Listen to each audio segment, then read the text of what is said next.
There was a time when I told my senior pastor that I dreaded coming to church. I wasn't on staff at a church at the time. I was just a member, but this had been my church home for the last 20 years. And it had nothing to do with the preaching or the music or Sunday school. It had nothing to do with the church itself. It was because of that dreaded question. If I went to church, people were going to ask me that question. And I didn't want to answer that question. I didn't want to face it.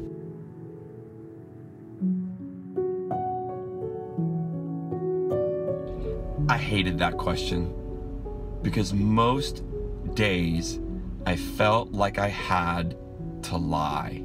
You see, I used to work for a company where I was a part of the high-level leadership, and a lot of the people that work at this company also went to my church. So I never felt like I could truly be myself. I had to be somewhat guarded. I had to keep my cards close to the vest. And here's why. Maybe we had to let somebody go that was popular among the staff, and a lot of people were upset about it. From the outside in, it looked like that person was dealt with unfairly and got a bad break. But if they only knew what I knew, they would 100% understand, because I'm on the inside and I know confidential information. I know that there were allegations of sexual harassment or a marital affair, and the company was actually being merciful in how it was dealing with the employee, and at the same time trying to protect the employee that was staying, that was the victim.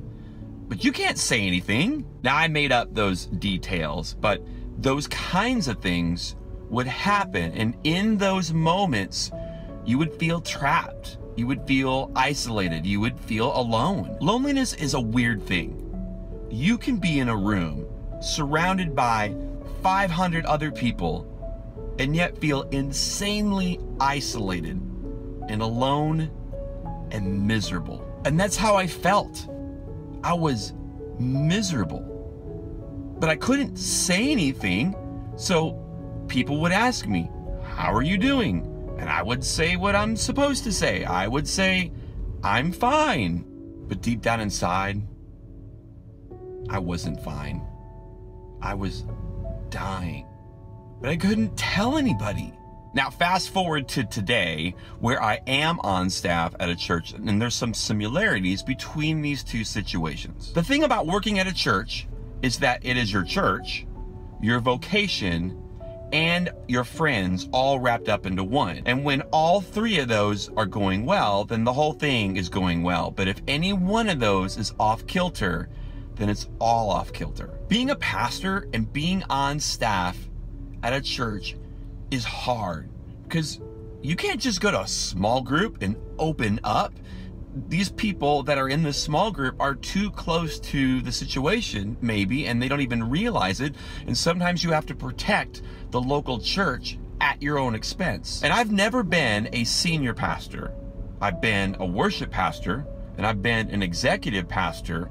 So I could only imagine the sheer loneliness that comes with that position. Leadership in general is tough, but you add in spiritual warfare into the mix, and that feeling of isolation can be intense. The weight of the decision on your shoulders, the feeling of having to be strong for everybody else in the room, and then at the same time being limited in who you can open up to share your own struggles, your own insecurities, your own doubts. So why do I bring this up?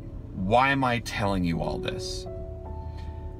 It's because I wrestle with this. I wrestle with this more times than I care to admit. And that lonely feeling in ministry, that feeling of isolation, that feeling of not fitting is more common in ministry than we might realize. I mean, you're still watching this video, so maybe I have just described your exact situation, and there's comfort in knowing that you're not alone. One of the biggest lies that you can believe is that you're all alone, and that you're the only one that feels this way, and that there's something wrong with you. So one, you're not alone.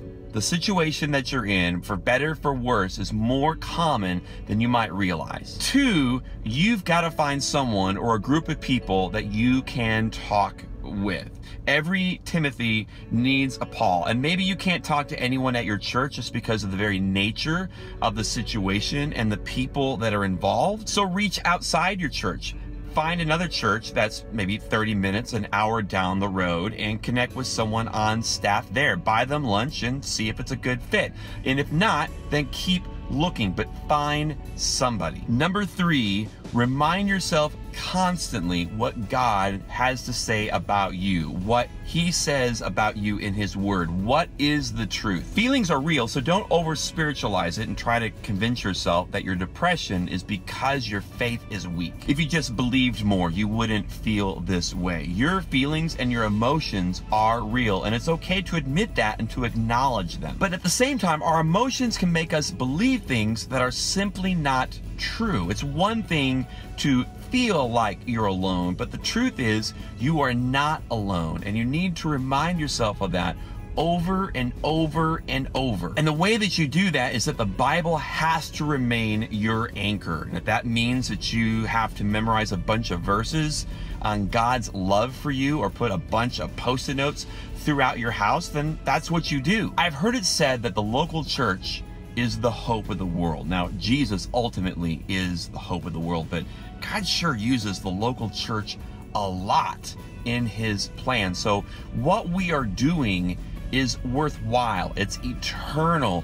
It's worth fighting for. In fact, the very fact that it is hard tells me that it's worth the fight, because the enemy wouldn't be so adamant on trying to destroy it and destroy you in the process if it wasn't, what God was doing through you wasn't effective. So keep fighting the fight. Just don't believe the lie.